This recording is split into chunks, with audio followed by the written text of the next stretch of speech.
So my wife and I, we've been having this discussion slash debate for quite some time. It is her first time living in upstate New York, and she never liked it even when she used to visit me up there. And she feels it's depressing, like the area. And so the other day she found a video of this gentleman. I don't know if he's a traveler or not, but he happened to go to Albany. He drove through the downtown area, and he said he was shocked. He thought it would be more lively, because he's thinking, it's the state of New York, this is the capital. He said it's depressing. So she sent me the video, I guess trying to be funny, showing me that she's not the only one that feels this way. The gentleman also went to Syracuse. He said the same thing, and then he was on his way to, I think, Rochester and Buffalo. So I want to check back and see what he thought about those cities.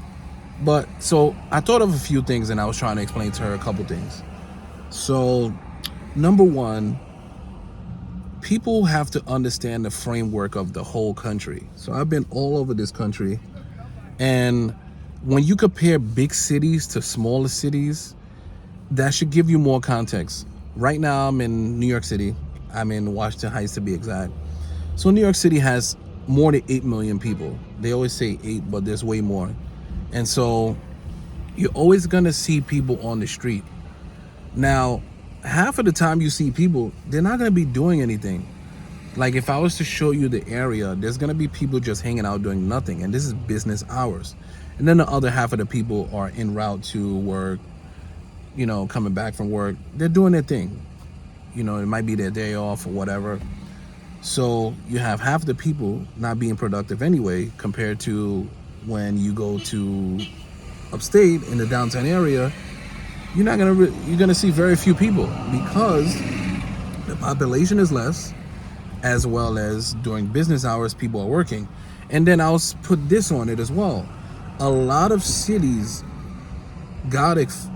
everywhere was affected by the pandemic, but a lot of cities, companies let people work from home, and then they downsized and no longer went back to the places in downtown paying those rents.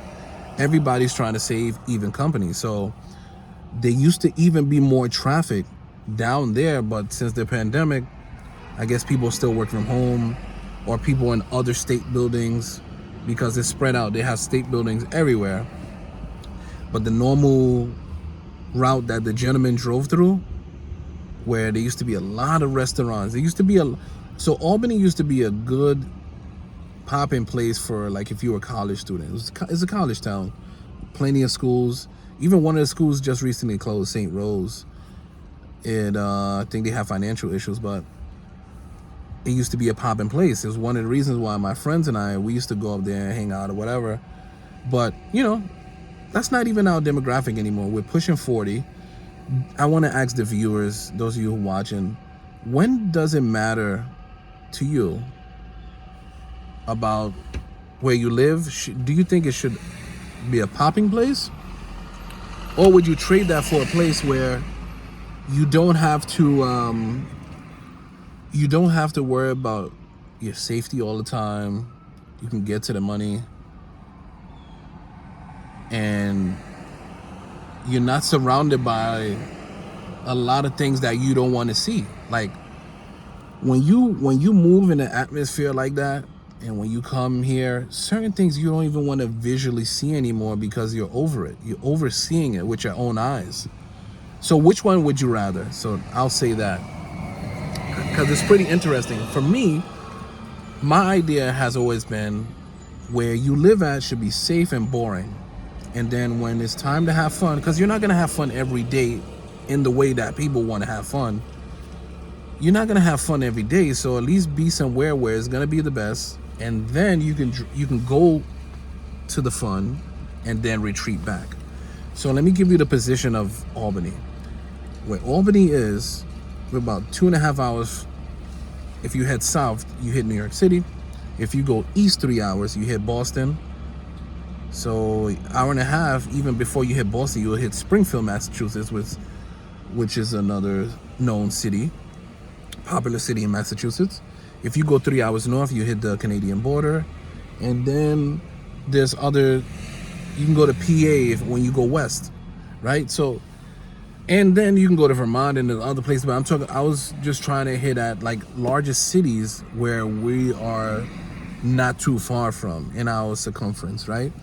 So I was just putting that out there. And then I'm used to, over the years, when I get too bored of being up there, hopping on a flight, going somewhere, and just getting another environment. So the same 3 hours that we would take to drive to Boston, a 3-hour flight, you can just be in another area, just experiencing another thing. Because from Albany to Boston, there used to be a flight. You'll be there in like less than 40 minutes. That plane used to take off and land. Same thing with New York. I used to take a flight from Albany to New York. It was a 7 o'clock Delta flight. And you'll be here in less than 40 minutes. Literally, you take off. They don't even try to serve you anything because you'll be landing anytime. So my point is, you're in reach to have fun if you need it. But be a place where you're going to be the majority of the time. It should be a place where you should be good. Now, right now, I'm talking to you in the car, which I like to do, but I'm trying to go to my mother-in-law's house. Every week I have to deal with this. Washington Heights has no parking. And I'm in the SUV, so the parking is even harder than if I had the small car. So I've been driving around, I can't find parking. So that's another thing. These things cost you. Drivers that are from New York, you guys all know, looking for parking, alternate side parking, those things cost you time. This person right here, look what she had to do. She just parked the Jeep right there. She put a orange, the ticket envelope on the window. So if cops come, because she can't even find parking, so she put that just in case cops come through.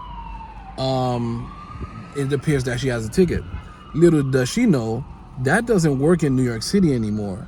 That hasn't worked in so many years. They'll see that orange ticket. The agent will still open the envelope to see, where did you get that ticket? Did you get that ticket somewhere else in the city?